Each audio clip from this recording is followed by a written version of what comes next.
আসসালামু আলাইকুম। Real village cooking চ্যানেলে সবাইকে ওয়েলকাম জানাচ্ছি। আজকে আমি একটা নতুন ধরনের পিঠে বানিয়ে দেখাবো, ঝিকিমিকি, যেটা আপনারা সারা বছর ধরে সংরক্ষণ করে রেখে খেতে পারবেন। যে কোনো টাইমে খেতে ইচ্ছে করলে আপনারা এটা খেতে পারবেন। এখানে প্রথমে নিয়ে নিচ্ছি 1 বাটি পরিমাণে ময়দা, নিয়ে দিচ্ছি আমি 1 চামচ পরিমাণ লবণ এবং ময়দা খুব ভালোভাবে মিশিয়ে নেব। অল্প অল্প করে জল দিয়ে একটা ব্যাটার তৈরি করে নেব। একবারই একসঙ্গে দেব না, অল্প অল্প করে দেব। আর এইভাবে ব্যাটার তৈরি, আমি এখানে পাতলা ব্যাটার তৈরি করছি। এটা খুব ভালোভাবে করতে হবে, এখানে দলা বেঁধে যায়, খুব ভালোভাবে মাখিয়ে নিতে হবে। এইভাবে ভালো করে চামচের সাহায্যে মাখিয়ে নিতে হবে। আপনারা চাইলে হাত দিয়েও খুব ভালোভাবে মাখিয়ে নিতেন। আমি এখানে ব্যাটারটা তৈরি করে নিয়েছি। 1.5 বাটি পরিমাণে জল লেগেছে। আমি 1 বাটি ময়দা নিয়েছি আর 1.5 বাটি জল নিয়েছি। এবার একটা ছাঁকনির সাহায্যে আমি ছেঁকে নেব। এই রকম ছাঁকনির সাহায্যে ছেঁকে নিতে হবে। যে দলা বেঁধে থাকাগুলো, ওগুলো খুব ভালোভাবে পরিষ্কার হয়ে যাবে। আমি যখন পিঠাটা বানাবো কোনো রকম দলা বেঁধে থাকবে না। এইভাবে ব্যাটারটা দিয়ে দেব এবং একটা চামচের সাহায্যে আমি একটু নাড়াচাড়া করে দেব। এইভাবে করে ব্যাটারটা রেডি করে নিলে কি হয়, পিঠে যখন বানাবো খুব সহজে পিঠেটা বানানো হবে, না হলে এগুলো মুখের কাছে আটকে যেতে পারে। আমি একটু ভালোভাবে দেখিয়ে দিচ্ছি। ব্যাটারের ঘনত্বটা ঠিক এই রকম হবে, এই রকম। এবার আমি এখান থেকে কিছুটা পরিমাণ আমি নিয়েছি আলাদা করে, যেটার মধ্যে আমি ফুড কালার অ্যাড করব। এবার এরকম একটা প্লাস্টিক নিয়েছি, ঠিক এইরকম ভালো করে ধুয়ে পরিষ্কার করে নিয়েছি। এর মধ্যে আমি ব্যাটারটা ঢেলে দেব। মুখটা ভালোভাবে মুড়ে দিতে হবে এরকম করে এক সাইডে। এবার এখানে আমি সামান্য একটু ছিদ্র করে নেব, খুব বেশি বড় না। এখানটায় আমি এখানে একটা ফ্রাই প্যান নিয়েছি। ফ্রাই প্যানটা গরম হয়ে এলে এর মধ্যে আমি এইভাবে ঘুরিয়ে ঘুরিয়ে দিয়ে দিচ্ছি। এবার গোল করে করে এইভাবে ঘুরিয়ে দিতে হবে। এইভাবে করে আমি এখানে গ্যাসের ফ্লেমটা লো টু মিডিয়ামে রেখেছি।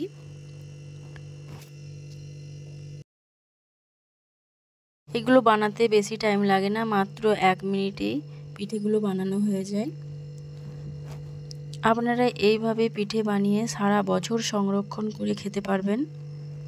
বানানো তো খুবই সহজ।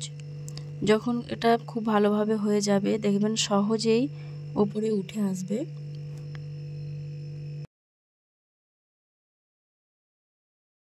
এই পিঠেটা হয়ে এসেছে। এবার এটাকে আমি তুলে নেব। হাত দিয়ে সহজেই উঠে চলে আসবে। দেখুন এইভাবে আমি তুলে নিচ্ছি, এইভাবে ফোল্ড করে দিচ্ছি। দেখুন খুব সহজেই এটা ফোল্ড হয়ে গেল। বাকি অংশটা আমি ফেলে দিচ্ছি। দেখুন ঠিক একইভাবে সব কটা আমি বানিয়ে নেব।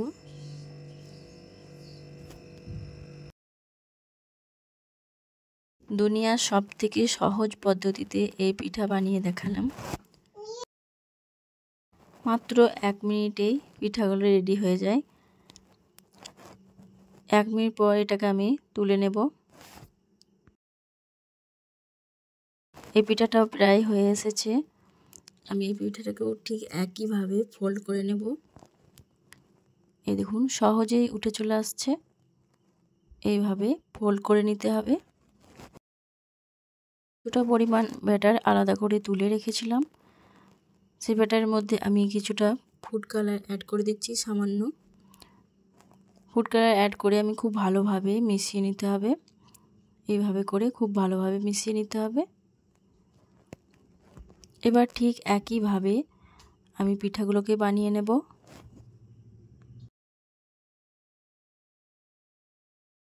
এখানে ব্যাটারটা রেডি করে নিয়েছি।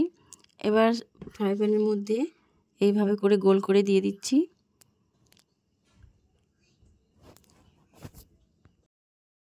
তবে একই রকমভাবে গোল করে নেব, এইভাবে ঝিকিমিকি করে। মাত্র 1 মিনিট রাখার পর এটাকে আমি তুলে নেব। এখানে ফুড কালার দিয়ে বানিয়েছি, আপনারা চাইলে এটা স্কিপ করতে পারেন, শুধু ময়দা দিয়েও বানাতে পারেন।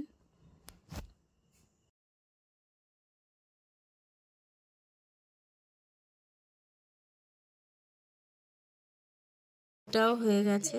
এবার এটাকে আমি তুলে নেব। এইভাবে হাত দিয়ে একইভাবে এটাকেও আমি ফোল্ড করে নেব এইভাবে। এই দেখুন, আমি সব কটা একটা প্লেটের মধ্যে নিয়ে নিচ্ছি। এই দেখুন, আমি পিঠেগুলো বানিয়ে নিয়েছি। আপনারা খেজুর গুড় বা মাংসের সঙ্গেও খেতে পারেন। আর এইভাবে করে আপনারা সংরক্ষণও রাখতে পারেন। আমি কিছুটা পিঠে রোদে শুকিয়েও নিয়েছি। রোদে শুকিয়ে আপনারা ভেজেও খেতে পারেন। এই দেখুন, আমি দেখাচ্ছি। এই দেখুন, এগুলো আমি রোদে শুকিয়ে নিয়েছি। এগুলোকে আমি এবার ভেজে দেখাচ্ছি আপনাদের।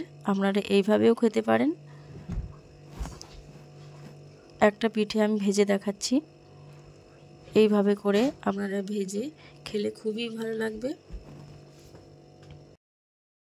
তাহলে আমার এই রেসিপি আপনাদের কেমন লাগলো অবশ্যই কমেন্টে জানাবেন।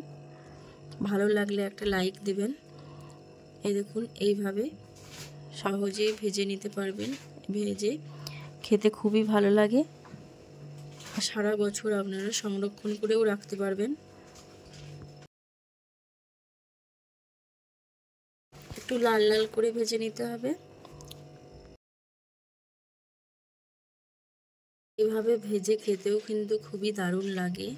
আপনারা একবার বাড়িতে বানিয়ে দেখবেন, খুবই ভালো লাগবে।